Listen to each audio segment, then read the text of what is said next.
We tend to view emotions from a dualistic perspective. We assume they're either good or bad, positive or negative. The reality is, all of our emotions are messengers. They exist for a reason. And the more expansive we are in our emotional experience, the more willing we are to be curious with everything that comes up for us, the more likely we are to be able to use our emotional experience to guide us in the direction of a life that is values congruent.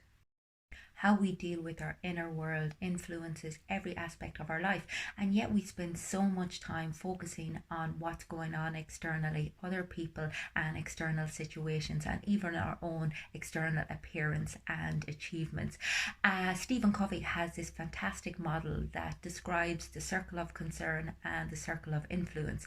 And basically, the circle of concern is all of the things outside of us that we give so much thought, energy, and attention to, and the circle of influence is our own thoughts, our own behaviors, our own responses, and our own emotional experience and bodily sensations.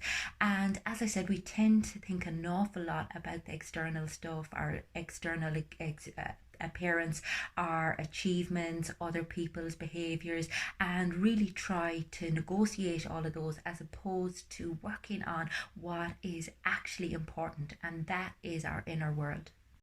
Psychological flexibility describes your ability to work with your internal world and to live with intention, coming off autopilot and moving away from reactivity. In Viktor Frankl's book Man's Search for Meaning, he talks about the space between stimulus and response. And in that space is the power to choose. And in that choice lies our growth and our freedom. And basically, we can create a greater space between stimulus and response. We can become more aware of our reactivity and try to become more responsive to external situations, become more aware of our triggers, become more aware of our faulty thinking patterns and our distorted thinking, and become more aware of our values so that we can make choices that are congruent with the person that we want to be.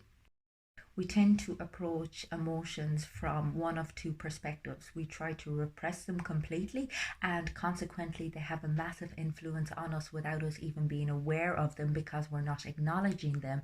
Or we become really hooked and attached to them, assuming that because we feel it, it must be true.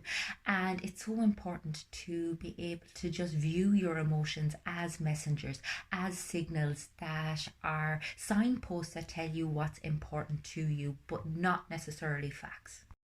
When we take a meta view to our emotions, we are able to look at them with curiosity and compassion.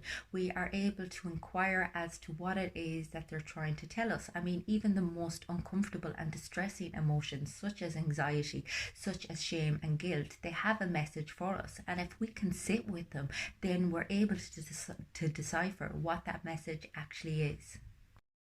For example, when we feel extremely angry, it's generally because a boundary has been crossed, and what we need to do there is reassert the boundary as opposed to judging ourselves for feeling anger. Likewise, when we feel scared, it's usually because we feel threatened in some way, shape, or form, and it's about finding our way to ground ourselves and to make sure that we are looked after, that we are safe. When we are envious of somebody, it's a massive indication that that person is doing something with their life that perhaps we feel we ought to be doing with ours. But again, it's about recognizing the stories that are behind our emotions and what is truly our value driven response to the world. Because sometimes when we're envious of somebody, we're actually assuming that what they have is right for us, and it may not necessarily be. So again, it's about being very willing to work with all of your responses and decipher what is helpful and what actually isn't. we can then begin to work with some of the more stickier emotions, such as shame and high levels of anxiety. Now, these can be highly distressing for a person to experience.